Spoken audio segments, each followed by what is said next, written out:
use this one as the question. Oh yeah, somebody can go. So Maharaj just arrived in the nick of time. So perhaps there's some questions. Maharaj was telling us a little bit about his travels and where he went. And I love hearing Maharaj field questions and answer questions. So I'm sure on any topic that has come to your mind, Maharaj will be happy to answer any questions that there are. Oh, we have a question right over there. Here, I'll pass on the microphone. Okay, yes, thank you very much. It's so nice to be back again. And we were trying to conduct a class downstairs, but you guys were so loud. I was ready to curse these people. Maharaj, my question is very philosophical, but I always knew that you walked across Canada a few times. I walked through Norwood. And so, when you were talking about that you're walking with yourself and Guru Mahaprabhu, so were you just walking or he was driving and then you'd park the car and Yeah, come the back? methodology was that the support,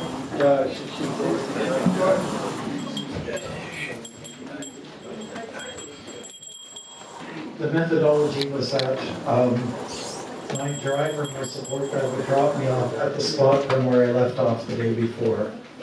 And then oftentimes he would, like in the morning hours, he would chant japa. So he would go 5 kilometers a day, or 10 sometimes. And then he'd walk towards me, we'd catch up to each other. He'd drive ahead again. A little bit like a leapfrog kind of program.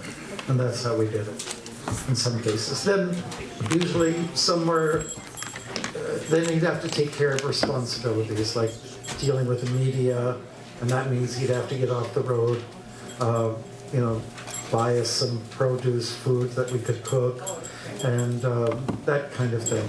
Look after the band, got a flat, so all those kind of things, and arrange for accommodation. So for a portion of the day he'd be gone and I'd be just on the road, and we didn't always have a cell phone. Like all of you spoiled brats. You have cell phones, but we didn't have them in '96, or if somebody did in 2002, that'd be super expensive. And then they wouldn't even work when you were like in the Highlands in Nova Scotia, or if you were in the Rockies, they didn't even work. So, you just have to play it by ear, go on instinct, let Paramatma direct you, and that's what it was like. So it was, that's how we backed each other's up. And the person who did my support, he usually was busier than I was. He'd be super busy. Thank you. Yes, I imagine there's so many logistics actually. There's a lot. Like, where are you going to stay? Yes. And will there be a speaking engagement somewhere? Is there possibility? And then that, so you go drive around town, and then you fill in, you get the gas going, and then you've got to wash the car, and you set up the tent, and then take down the tent only after it's dried off, when the sun has hit it or the wind. So it's a lot of work, right? And especially if you have a bird, then you can take care of the bird too. Clean the cage, But that bird that we had drew so much attention, got so many people excited. Imagine a little town, like 300 people, and there's a monk coming into town. Something good is going to happen. Or there's a talking bird with him. It's like, these are Sleepy Hollow little places, so we get excited. But it's all teamwork. And whoever's my support guy, or sometimes 2 people, we usually decide things together. And it's really important to have that, because there are times when you get very tired. You get and you get cranky, and you need sleep. And just need to lie down somewhere, and you can't always do that. But I must say that sometimes the most joyous moments came from where can I take a nap? Behind the rock. You have a choice. Behind that tree. Or just lie down behind the soybeans. No one will see you. Like that was like, no one will know. It's our little secret between you, Krishna, and me. And all these little magical things happen, you're very determined, okay, so you got your watch and you got your gloves, and, okay, Krishna, I can only afford to sleep for 10 minutes, 10 minutes, that's all. And so you send the message out there, right? And then so you're lying down, in the grass or or like a dry field, where, there's, hopefully no snake comes around. And then what happens, 10 minutes exactly, something like this happens, like a dragonfly will land on your nose. And then you look at the clock, oh my God, that dragonfly is gone. So anyways, you get lots of helpers, even the dragonflies. Thank you. Thank you. They're practical, yeah. Other questions? We're not going to go too long because we're going to, do you have some snacks? Yes, there's something. Yes, we do. You have something. You can distribute. What's that? If you could distribute them. Oh, sure. I was going to ask you, Maharaj, why you wear orange, but I'll let that pass. We got that question a few times yesterday. Yeah, what was it, 2 days ago? Where was I? And I can't remember where it was, but was it an autumn? I can't remember. Oh yeah, it was yesterday at the Tweed Conservation Area. And some young woman came with a very big dog, and the dog just was wild on him, went wild on me. He says, I don't know what it is, but I think he's not used to your color. So she was trying to hold him down. Practically the dog was dragging her, Yeah. Yes, Mandal. Hare Krishna Maharaj. I was just wondering, what was your favorite experience out of all the walks? Well, when I was in Halifax on the first I just had a few days left to finish my first walk in '96. So somebody from CBC came with a tape recorder. Remember those ancient things? And she asked me a lot of questions. When did you start? Where are you walking? How many pairs of shoes? Blah, blah, blah, blah, blah, blah. Okay, all the practical things. And then after asking all these questions, said, so now that you're almost finished the walk, what was the most amazing thing that happened to you on this walk? Okay. So when she asked that question, I went kind of blank. I just kind of like froze. My mind just erased, I guess you could say, but it also froze at the same time. And I didn't know what to say. And it was like a moment that seems like 12 years or more, And then it kind of hit me. Oh, well, the most amazing thing that happened on this walk is that you're standing in front of me. I'm looking at you and you're asking me this question. That's the most amazing thing that happened on this walk. Oh, so I know what you mean. Living for the moment, being in the present. And that's true. That's true. Because I could have come up with it so many reasons. Like, we had the bear talk, and one time I was dealing with a call of nature, because that happens here in the woods, and I stepped in the wrong place, and 7 wasps came at me on my backside. I didn't know what it was. I just ran so fast. I didn't even know if my dhoti was on me.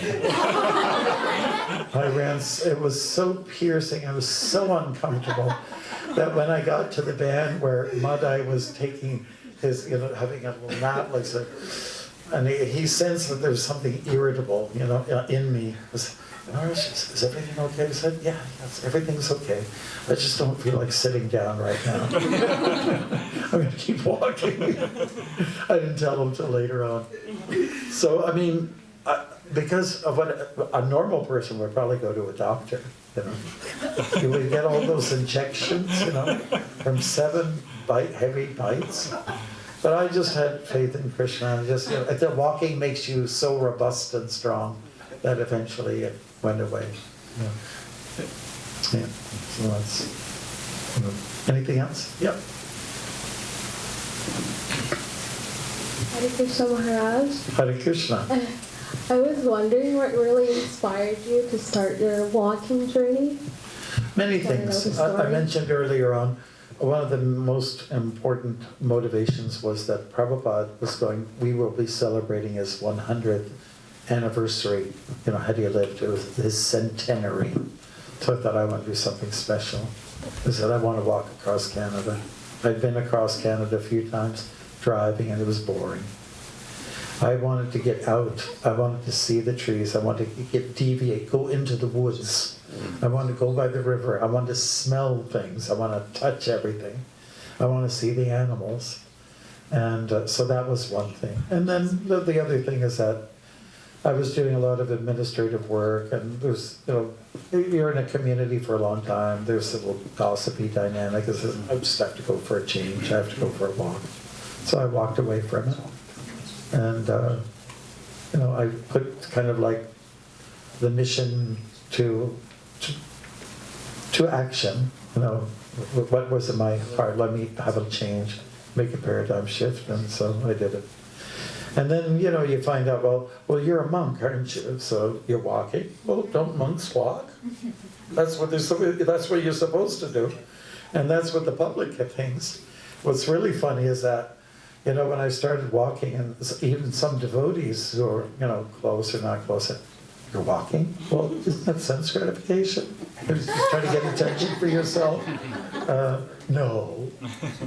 I'm doing what Chaitanya Mahaprabhu did. It's an austere thing. It's not easy. But some people think, well, why don't you have a Winnebago? Why don't you need a walkie-talkie? You know, I thought, well, I had different things in mind. I was going to really rough it up and backpack it. That's what I was thinking in the beginning. But we kind of hit middle of the road on that. And so we did for different reasons. And, you know, I'd been living in the temple for many years. And I was kind of a little bit in my own temple zone. I did some travel. I'd go to India, but I missed. I couldn't understand what are people thinking these days. I could understand a little bit what they're wearing. Like in '96, people were all in black and they had white makeup. They looked like a vampire just visited them, you know. You know, and that's the way it was. And I said, well, what's that culture? What is that all about? You know, Gothic, whatever. You know, I missed a whole bunch of things like Michael Jackson's Moonwalk. And I thought I was missing, so I'd get a little more acquainted with people and try to get a little bit on their level. Not to be with them, but just to understand them better. You know, just to get more acquainted with the outside world. Study the world as it's around you. You don't have to be a hermit necessarily that way. So be like a lotus, you know, just be in the water but don't get wet. Like that. Yes. Sure. So I have a question for you. It's just I'm very curious to have your answer about it. What do you think about the states of our world today in 2022? Well, it's a mess, and it always has been a mess since Kali Yuga's entrance. 5,000 years ago, we can calculate that the world was in trouble, and on many different levels. So what do you see that's going on now? Okay, family breakup. I think that's one of the major things. Family breakup. People don't know where their dad is, their mom is sometimes, and especially boys. They're not given any chance. They're dadless a lot of times. They have mom, and that's it. They don't have any guide. So it's a mess, and traditionally, boys are supposed to be like, take care of things, take charge. What chance do they have now? So that's a big one. And then people also, you know, turning their backs on God and spirituality of different sorts and kinds. I think those are like top rated. And then, you know, I question our educational system. You know, you should be able to, when you get out of your school of learning, you should be able to learn how to deal with relationships and also how to deal with money and how to manage. And I don't think people are getting that kind of training. No. And that's the most important thing in your life, you know, about relationships, money, practical things. That's what matters. That's what matters, and they're not getting it. And the drug culture is a big thing. It's a real big thing. And then homelessness. These are all symptoms of a very sad state that we're living in. And I'm sure that like the list is long. The addictions are very strong. And there's addictions that people would have never dreamed of before that are there. Addictions with this, and so many other areas of hoarding, and so it's a mess. It's Kali Yuga.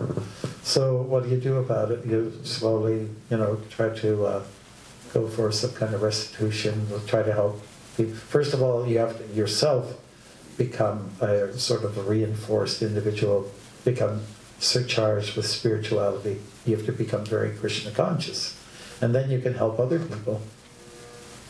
But if we're just going to make observations, everyone's homeless, I guess I'll take the flowers, the weed. I'll just join the party. The bouquet. Yeah, the bouquet. So I mean, it's a problematic situation. At the same time, some people are becoming enlightened, but that's in small pockets, little small pockets here and there. But in general, it's all about greed. What do I see? What are people? It's just really into the body, Being a material girl or being a material boy or being confused about your gender.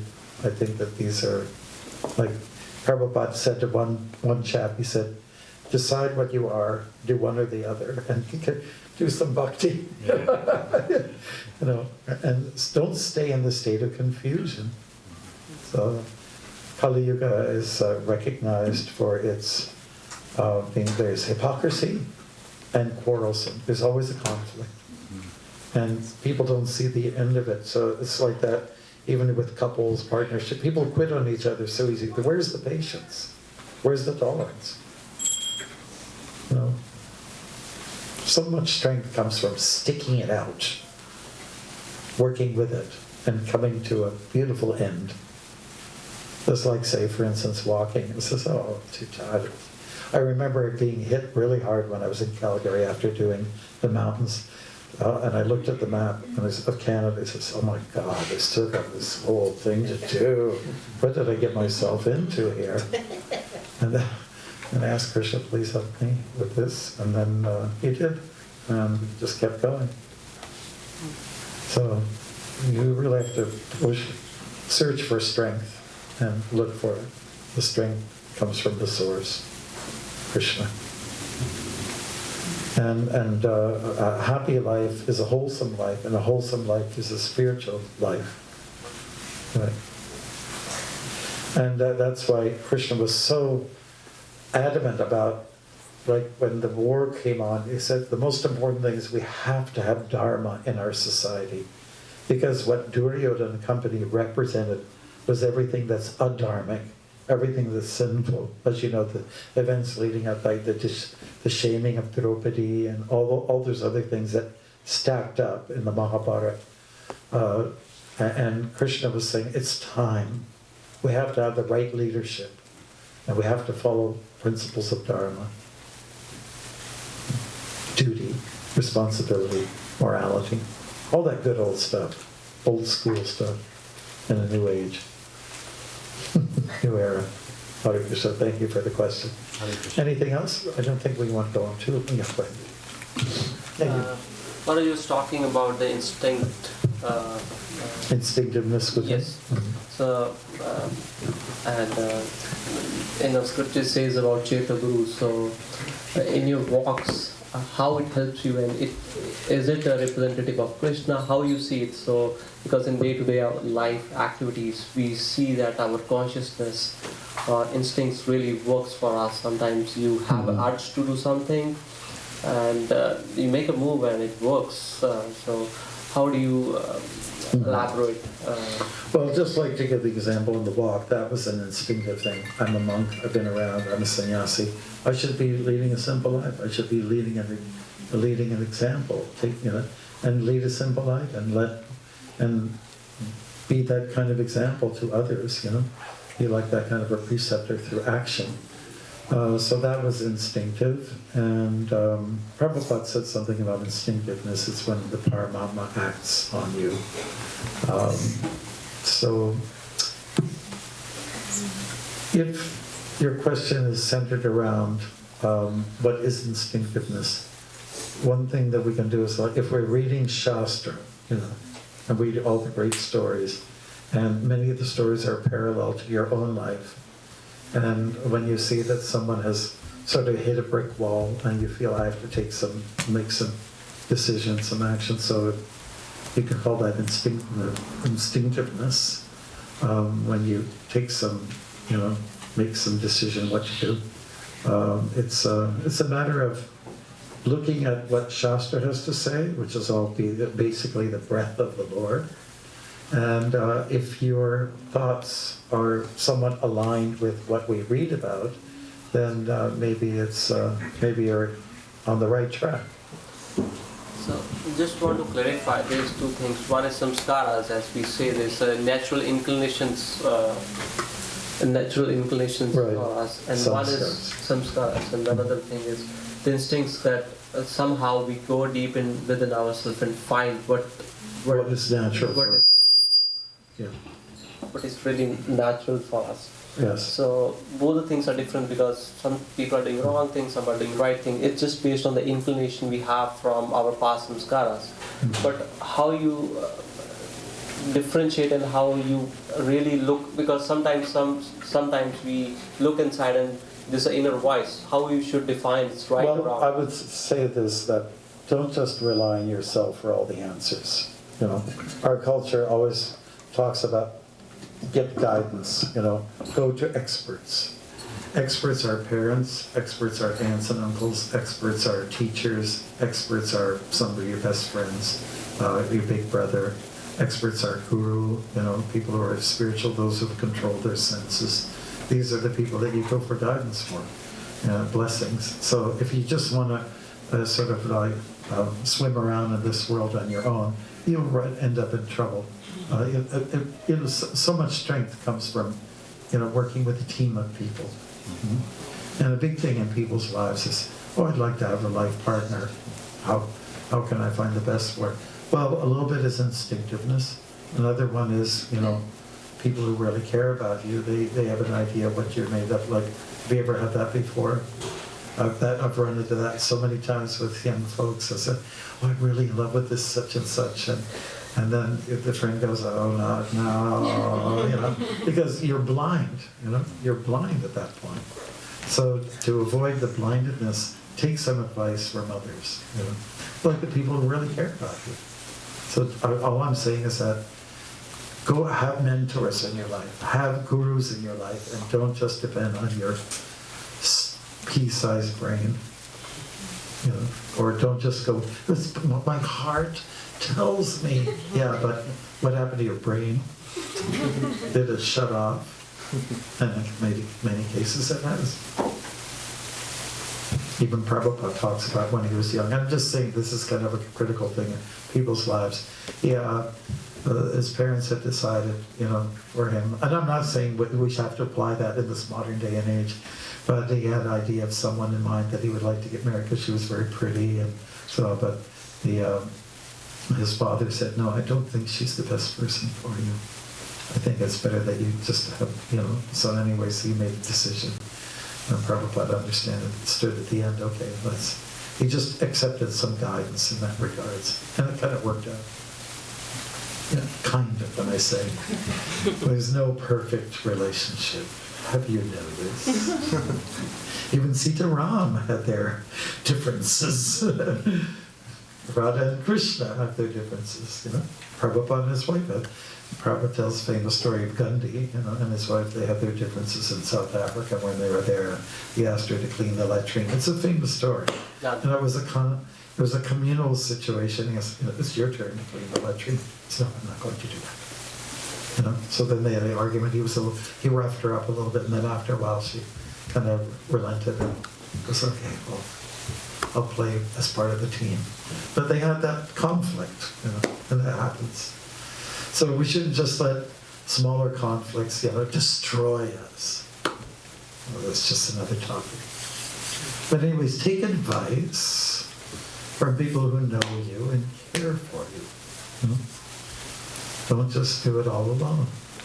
I get a little bit ticked off by people who talk the self-help stuff. Like you're your own guru. Does that sound familiar? And you might be totally off, and said, I did all myself. Yeah, what came out of it, to analyze. So we are meant to, back scratch each other. We are herders. We are social animals. We're meant to help each other. In my walks, I realized that the moose likes to roam alone, but the elk doesn't. So we should be more like an elk instead of the moose. Maybe you could be a moose a few days before you kick the bucket.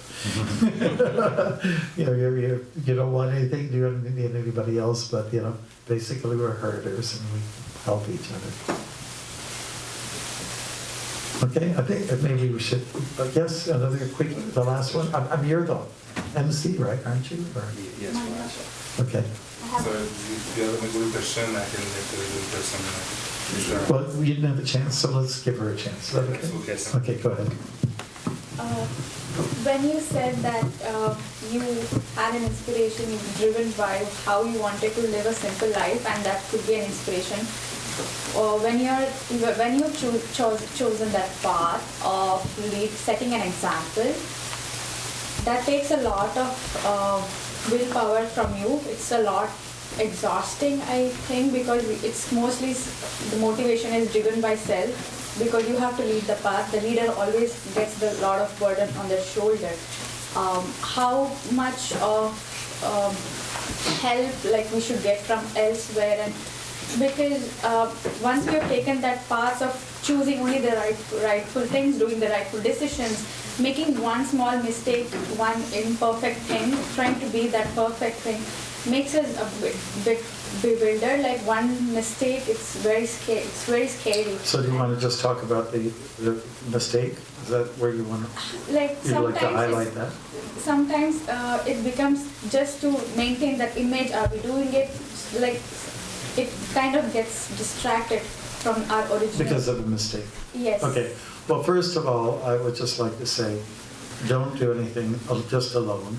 In terms of inspiration, most people are inspired to do something because someone inspired them. So you are already not leading. Someone else is before you. You're not the first person born. That's Brahma.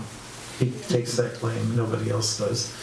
And so you're inspired to do something because you got inspiration from someone else, right? So someone else took the lead. So in terms of making a mistake, please don't try to be perfect. That's reserved for God. Okay? And if you make a mistake, you don't have to cry about it. Some of us are perfectionists. Do we have a few perfectionists in this room? Are there a few? Anybody? Put up your hand if you think you are. Okay, perfectionist. Well, you know that it's great to get it right, but you also know that it doesn't work. People get frustrated. Oh, they're so picky, they're so meticulous, I can't stand them. Okay, but you gotta let mistakes happen. That's okay. It's okay to make a mistake, fall down, and get a little hurt, get a scratch or something like that, get a wound. That's all right. It's part of the routine. Don't be God. God has done everything perfectly. Don't try to imitate him. It's a dangerous path to go on. And mistakes are great because that's one of the best ways to learn a lesson. It doesn't come from oral reception, hearing some wise person talking to you. That's not how most people learn. Or maybe they've registered it and they try to retain that, but the real learning oftentimes comes from some failure. Victory will come after a series of failures, a series of mistakes. So the world is full of mistakes. That's the way Krishna designed it. So have some fun with your mistakes. We had someone else here? Okay. Just on the topic of instinct, so if we're following our instinct and we make some life decisions or some big decisions, how do you overcome the idea of self-doubt? You're always thinking, was that the right decision that I made? Or I went with my gut instinct, but yes, that self-doubt always. Yes, self-doubt could be there, and that's okay. That's also part of life. And it's because, again, that is born of not being God. And even Krishna had doubts. He saw the Agasura and his friends walked into that big cavernous mouth, and he had doubts. You know, he knew he could save it and take care of it. All the boys, they went in before him. So he said, "Oh my God, what's going to happen? Who's going to save these guys?" You know, and he knew he had the ability to be the hero ultimately, but he had some self-doubt. That was part of his pastime, part of his Leela. So let doubt be there. It's fine. Arjuna had all kinds of doubts, especially in the beginning. And the beautiful thing about doubts and expressing them to the right person is that the answers will come, and the answers, once applied, will help fix the problems, you know, and remove doubt. You know, so let there be doubt. It's not a problem. You know, most of us are not so self-confident. We can't be. We just can't be. It's just not the way it is. So live with some doubt. In fact, on some of our leaders some years ago, someone put a proposal out on the GBC level. They said that it's okay to have doubts. It's all right to live with doubts. It's not a bad thing to have doubts. Like, say, somebody might have to doubt that, is Krishna for real? Is there really a God? You know, that can haunt you, you know? But then if you stick to the process of bhakti, it kind of gets clarified, you know? Yeah, he's there. There's some working on me today. He helped me out through the dragonfly. You know, so it's okay to have doubts. It's all right. You know, because if there's no doubts, no one will ask questions. And if there's no questions, there won't be clarifications. People will, you know, you have to have, again, it's an imperfect world. But go for clarification. Try to go for removing doubts, like you would pimples. You know? Go for, you know, or, you know, too much weight. You know, try to remove that which is in excess, right? And when one doubt is removed, a new one will come to replace it, right? And that's okay. Just keep going at it. And that endeavor is devotion in itself. Bhakti. Okay, good. And again, it's up to you. So thank you, Maharaj, for sharing all your time with us here. And thank you to our guests. Let's give our guests a round of applause. Thank you so much. And if there are more questions, as I'm sure there are always, we just have to beg and pray for the mercy of Maharaj again. Hopefully he can come again soon and grace us with his presence. I think they're moving on. The journey continues tomorrow, 6 a.m. departure time or so. So we are going to come back to sing Om Canada on July the 1st. July 1st, yes, that's going to be coming up pretty soon.